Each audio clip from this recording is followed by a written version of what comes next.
Laurel in the Nissan lineup has always performed as a backup dancer, despite the fact that for a long time it was offered both as a sedan and as a coupe. It remained in the shadow of more specialized models. Skyline was sportier. Cedric/Gloria were better equipped and, in principle, belonged to a different class. Finally, the two-door Silvia was present in the lineup, also responsible for sport and drive. By the end of the 80s, the situation escalated. The Zafiro sedan entered the scene, then, as you know, still a classic layout, built on a platform common with the Laurel C33. What should have been done with the latter so that it would continue to interest buyers? Driving is comfortable, except that traditionally there is not enough longitudinal movement of the seat.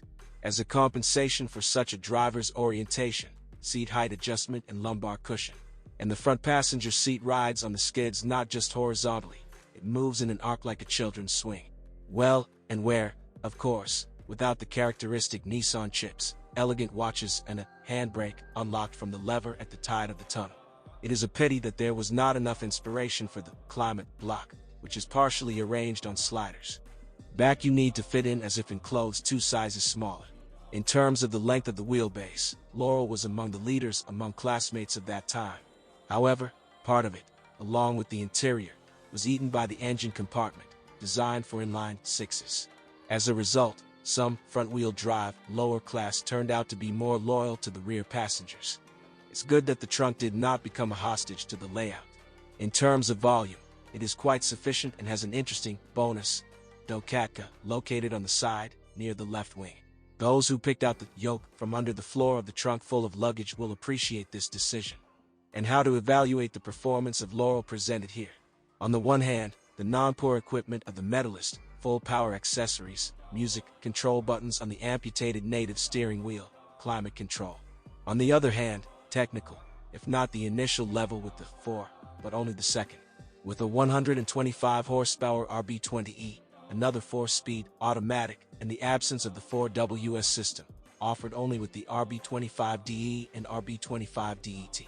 The brakes here with a hint of other power capabilities of the motor, discs all around, also ventilated in front. Engine. However, let's not be too picky.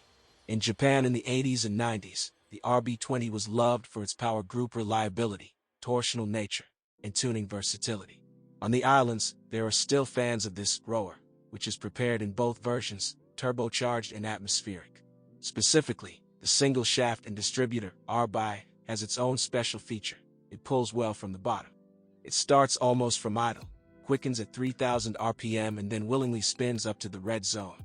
You should not expect miracles. 125 forces are not 155, as on the RB20DE. And yet it is quite possible to draw analogies with some of the current 2.0-liter force. His burden, a ton of 300 and a little, the now deceased unit carries reliably, without failures and, if you like, cheerfully. Still, of course, with pleasant intonations in the voice and without vibrations. By the way, I had to move on this motor with an almost full load of the car. But in this case, he behaved with dignity. Largely thanks to the automatic, which, more than once has been said, was ahead of its time in terms of its ability to operate with gears. Additional modes, what pampering. However, in terms of speed and delicacy of stepping, the Jatco transmission was clearly superior to the Eisen boxes. Although, we remember that in terms of reliability and resource, the situation was reversed. Suspension. When Laurel and its competitors were popular, no one particularly compared these positions with respect to the chassis. Later, tuning enthusiasts, and then professionals, noted that Nissan suspensions, especially the one from Silvia, seemed to be originally adapted for preparation. And lots of accessories. And on Laurel everything is the same, both McPherson in front and multi-link in the back. The hardtop has become noticeably lower, which only adds to its elegance.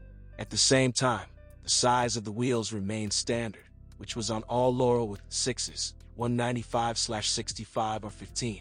Finally, driving performance is not sacrificed for visual appeal. Short springs make themselves felt on the first asphalt bump. It looks like a slight blow to the face with the hand in a boxing glove. It doesn't seem to hurt and yet it's unpleasant. I want to avoid it. The track is another matter. When you pick up speed, the ripples of the coating are smoothed out. Laurel becomes both soft and collected. At the same time, he is capable of being intelligent in the city. The KYB RSR reacts nervously only to rounded bumps with a high profile, and the car passes through seams, joints, even tram rails unexpectedly painlessly. Another advantage of the running gear common with the Silvia is almost kart handling. A sharp steering wheel, a minimum of rolls, an excellent preparation for sports, primarily drifting.